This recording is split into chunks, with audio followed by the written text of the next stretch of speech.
Shalom peuple de Dieu, shalom bien-aimés frères et sœurs en Christ, chers auditeurs de la radio TV Éveil charismatique catholique, la voix de la Trinité, c'est votre frère Afi en ce matin. Je vous salue dans le puissant et précieux nom de notre Seigneur Jésus-Christ de Nazareth. Il nous fait du bien de nous retrouver encore en ce jour, nous bénissons son saint nom pour partager sa parole aujourd'hui qui est tirée de Matthieu 6 au verset 22. Comme d'habitude, je demanderai de partager cette parole autour de toi afin que nous puissions constituer, n'est-ce pas, ce peuple que le Seigneur veut toucher à travers sa parole. Oui, bien-aimé, partage-le à travers tes contacts autour de toi pour que l'évangile soit répandu pour la gloire du Seigneur. Alléluia. Je disais donc que la parole de Dieu aujourd'hui est tirée de Matthieu 6 au verset 22. Nous allons d'abord élever le nom du Seigneur parmi nous, car il est digne d'être élevé.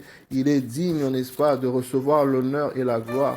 Lui qui nous donne, n'est-ce pas, de nous retrouver en ce matin une fois de plus. Ce n'est pas un fait du hasard, c'est la grâce du Seigneur qui nous a maintenus en vie. C'est la grâce du Seigneur qui nous permet, n'est-ce pas, d'avoir la révélation de sa parole. C'est la grâce du Seigneur qui nous donne l'envie, la soif de le chercher encore davantage. Élève la voix avec moi pour être reconnaissant. Élève la voix avec moi ce matin pour dire merci. Commence déjà à parler à Dieu. Commence à élever la voix pour reconnaître les bontés, la fidélité de Dieu bien-aimé. Il est là parmi nous. Il a dit, il ne nous délaissera jamais, il ne nous abandonnera jamais. Célèbre sa fidélité. Célèbre. La Bible dit qu'il renouvelle ses grâces, ses bontés chaque matin. Élève la voix avec moi ensemble en ce matin. Commence déjà à parler à Dieu en ce moment pour dire merci à Dieu. La Bible dit, bien-aimé dans le Seigneur, oui, nous remercions le Seigneur sans cesse et sa louange, n'est-ce pas, dans notre bouche de manière continuelle. Nous devons le louer qu'à chaque instant. Continue à bénir Dieu, Papa. Nous te disons merci pour ce moment. Merci pour ton amour. Merci pour ta présence. Merci pour ta parole. Merci parce que tu veilles sur nous. Ô tendre Père, nous voulons te rendre gloire. Tu es le Saint d'Israël, Père. Tu veilles sur ton peuple. Tu ne donnes ni ne somnoles, Père éternel, pour garder tes troupeaux, pour garder tes brebis, pour garder ton peuple, Père. Nous te disons merci pour la protection divine. Oh Père, merci Père parce que tu combats nos combats. Nous voulons te rendre gloire. Nous voulons te dire merci. Ensemble avec mon frère, ma soeur, en ce matin, Père, nous venons bénir ton saint nom. Tu as dit qu'il est beau et doux pour des frères et sœurs d'être ensemble,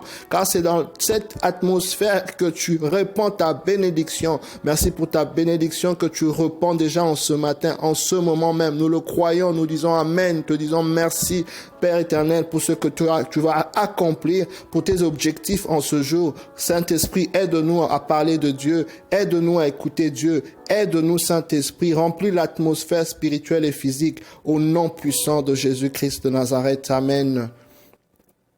La Bible déclare dans Matthieu 6 au verset 22, l'œil est la lampe du corps. Si ton œil est en bon état, tout ton corps profite de la lumière. Mais si ton œil est mauvais, ton être entier est dans le noir. Si la lumière qui était en toi est devenue ténèbres, que deviendront tes propres ténèbres? Matthieu 6, verset 22. Je bénis le Seigneur pour cette parole qu'il nous communique, n'est-ce pas, en ce jour, en nous interpellant sur certaines choses auxquelles nous devons faire très attention. Et aujourd'hui, il nous parle de l'œil. On se pose la question pourquoi l'œil? Mais c'est très important parce que l'œil, c'est cet organe que nous avons dans notre corps qui nous permet d'être en contact avec le monde extérieur. Rappelons-nous que l'homme, n'est-ce pas, c'est d'abord un esprit qui habite, n'est-ce pas, un corps et qui possède une âme. Donc nous sommes des êtres spirituels au départ. Alors c'est très important de savoir que l'œil que nous avons, comme nous le savons tous, c'est cet organe qui nous met en contact avec le monde extérieur. Mais nous avons aussi la vue justement qui est ce sens, n'est-ce pas, qui est le sens même qui nous permet aussi d'avoir certaines perceptions. Donc les informations qui sont autour de nous extérieurement sont communiquées à notre âme par la vue. Alors, cela nous indique que nous devons faire attention à ce à quoi nous exposons notre œil. Nous devons faire attention à ce à quoi nous regardons. La Bible nous parle de l'histoire dans la Genèse, l'histoire de la tentation dans le jardin d'Éden. quand le diable, le serpent est venu tenter la femme, il a montré, n'est-ce pas, le fruit. Et la Bible dit, la femme vit que le fruit était bon, c'était agréable. Vous voyez, ce à quoi elle avait exposé son œil, ou encore ce à quoi sa vue avait, n'est-ce pas, été exposé à développer certaines perceptions, à développer certaines pensées. Une sémence qui est venue se poser en elle, et cette sémence a combattu la parole de Dieu qui lui avait été communiquée auparavant, que tu mangeras de tous les fruits, n'est-ce pas, de ce jardin, sauf celui-ci.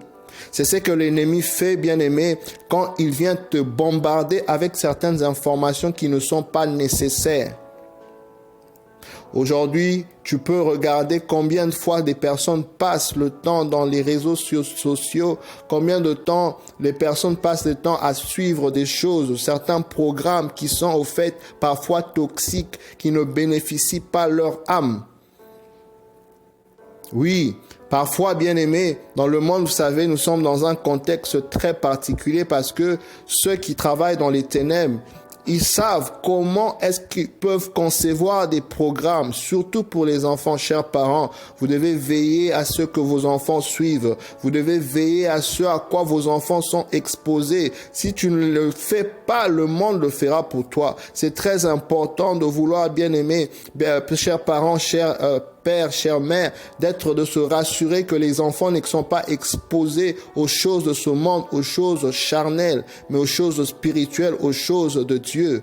Alors faire attention à certains programmes qui finalement ne sont pas bons pour l'âme, qui finalement ne viennent pas nous aider au fait dans notre communion avec Dieu, dans notre relation avec Dieu. Je viens, bien aimé, en ce matin t'exhorter de faire très attention à ce à quoi au fait tu exposes ton œil, parce que finalement ça crée en toi des pensées, ça crée à toi des perceptions, et cela se forme en forteresse en toi. Forteresse, c'est ce qui vient combattre la parole et la sémence de Dieu, pourtant que tu es supposé croire. Au fait, tu finis à être influencé par le monde, tu finis par être influencé à ce à quoi au fait tu es exposé. Alléluia. Parce que ce que tu regardes crée en toi au fait une influence, et ton subconscient est submergé par cela. Le Seigneur veut que tu exposes ton œil à la parole de Dieu. Le Seigneur veut que tu exposes ton œil aux choses de Dieu, aux choses d'en haut, aux enseignements, aux choses qui vont faire grandir ton âme,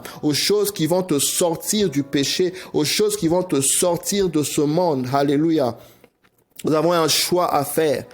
Nous avons un choix à faire. Le Seigneur te donne la responsabilité de dire non à certaines choses, de dire oui à ce que tu es supposé dire oui, à faire une différence entre ce qui n'est pas bon pour toi, parce que la Bible dit l'œil est la lampe de ton corps. Donc c'est comme une lumière, c'est comme une porte d'accès, une porte principale par laquelle le bien peut venir ou encore le mal peut venir. Donc tu as la responsabilité d'être le gardien au fait de ton homme intérieur. Tu as la responsabilité de bâtir ton homme intérieur. Tu as la responsabilité de garder la semence précieuse que Dieu a mis en toi. Comment? En évitant d'exposer ton œil à n'importe quelle chose, à n'importe quel environnement, parce que cela risque de créer en toi certaines idées, certaines perceptions, certaines pensées qui viendront finalement combattre cette sémence précieuse que Dieu a mis en toi. Est-ce que je parle à une personne aujourd'hui? Alléluia. C'est pourquoi la Bible dit, c'est pourquoi la parole de Dieu déclare que comment je peux le dire, nous abaissons au fait les pensées, nous ramenons au fait à l'obéissance de Christ toute pensée captive. Nous ramenons à l'obéissance de Christ toute pensée qui s'élève contre la connaissance de notre Seigneur Jésus-Christ. Alléluia. C'est très important de faire sûr, bien-aimé, ce à quoi tu exposes ton œil bénéficie ton âme. Ce à quoi tu exposes ton œil bénéficie ton âme. Ton âme est la chose la plus précieuse auquel tu dois, n'est-ce pas, s'atteler pour que ça soit en bon et en parfait état. Parce que Dieu regarde l'état de ton âme, la pureté de ton cœur pour te donner ce que ton cœur désire. C'est très important. On passe le temps à se maquiller, à se faire beau extérieurement, c'est une bonne chose. Mais prenons soin de notre être intérieur aussi. Le Seigneur nous invite en ce jour de prendre soin de notre être intérieur en prenant conscience qu'on ne regarde pas tout. On n'expose pas notre œil à tout. On doit être responsable et dire non à ce qui est de ce monde, bien-aimé. Recherchez d'abord le royaume de cieux. Le reste est donné de surcroît. Recherchez les choses d'en haut et non les choses de ce monde. Le Seigneur te donne cette responsabilité. Le Seigneur t'encourage en ce matin par cette parole de faire la différence. De ne pas être comme tout le monde. Pas comme les païens. Alléluia. L'homme est comme la pensée de son âme. Donc finalement, ce qu'il y a dans l'âme, cette âme qui est exposée par ce que l'œil voit et la vue donne comme perception à l'âme, ça fait devenir l'homme celle qu'elle est. Ça fait devenir l'homme, c'est que l'extérieur au fait de lui. C'est un peu comme une éponge, un chiffon auquel on met de l'eau, ça absorbe de l'eau, et puis finalement, quand on va presser, ça va ressortir ce que ça avait reçu au départ. L'âme qui peut être affectée par ce que nous voyons, a la capacité de répliquer ce à quoi elle a été exposée. Elle a la capacité de répliquer ce à quoi elle a été exposée. C'est pourquoi vous voyez parfois dans certains pays, vous savez ce que j'aimerais dire, c'est que certaines personnes qui ont été par exemple exposées à la violence, à certaines choses, n'est-ce pas, dans leur passé, souvent quand vous regardez bien, elles ont tendance à développer les mêmes symptômes, à développer les mêmes choses, parce que l'âme a été exposée à cela. Pourquoi je dis ça? Regardons l'histoire de Jacob. Pour que Jacob puisse quitter Laban, qu'il avait maltraité, le Saint-Esprit, l'ange du Seigneur lui donne une révélation de ce qu'il doit faire. Il lui demande de prendre, n'est-ce pas, des troupeaux qui ont des raies, qui ont des taches, et il dit à chaque fois qu'ils vont s'accoupler, tu dois les placer dans un abreuvoir où ils doivent voir au fait, n'est-ce pas, il avait placé des écorces parce que en s'accouplant, le troupeau au fait allait répliquer, allait donner au fait des animaux qui allaient ressembler à ceux qu'ils étaient en train de voir. Je l'appelle la thérapie de la vue. La thérapie de la vue. La thérapie de la vue. Donc, ces animaux ont pu, au fait, donner naissance à des espèces selon ce qu'ils voyaient.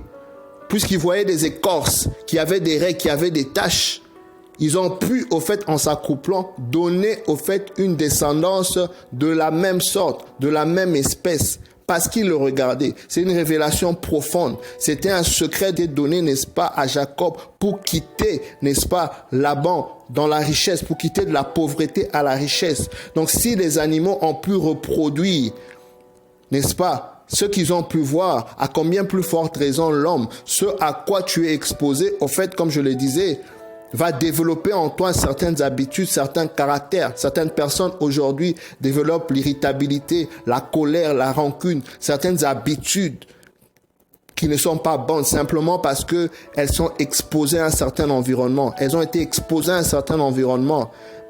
La bonne nouvelle pour toi en ce matin, c'est que Jésus t'offre la solution. Il est mort à la croix pour que tu en sors. Il est mort à la croix pour que tu aies la guérison des blessures intérieures, la guérison de ton âme. Ça, c'est la bonne nouvelle de Jésus-Christ pour toi en ce jour. Il veut t'aider. La Bible dit qu'il est près des cœurs meurtris, de cœurs brisés. Le plus important quand le péché vient comme ça, comme dans la Genèse, créer, n'est-ce pas, du désordre, ce n'est pas de justifier. Parce que certaines personnes te diront, non, mais nous, chez nous, on parle toujours comme ça. Elle se justifie, elle se plaît dans cet état. Non, tout changement commence par la prise de conscience. Ensuite, le désir et l'action.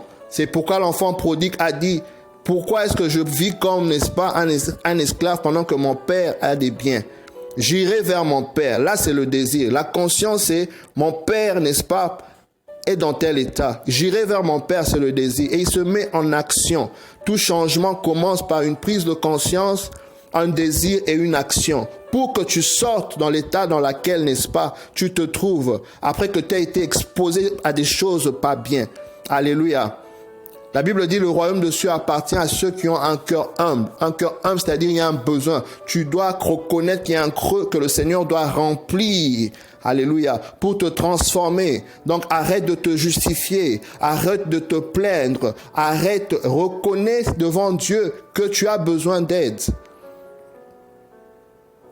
Le psaume dit, pendant que je me plaignais tous les jours, n'est-ce pas, il y avait toujours un fardeau du péché sur moi, mais j'ai reconnu ma faute à l'Éternel et tu as enlevé, n'est-ce pas, le fardeau, le poids du péché sur moi. Arrêtons de nous justifier, mais présentons à Dieu nos besoins, nos faiblesses, et il va les tourner en force, en témoignage, dans le nom de Jésus. Sois béni, bien-aimé. N'oublie pas de partager cet audio et à très bientôt. Bye.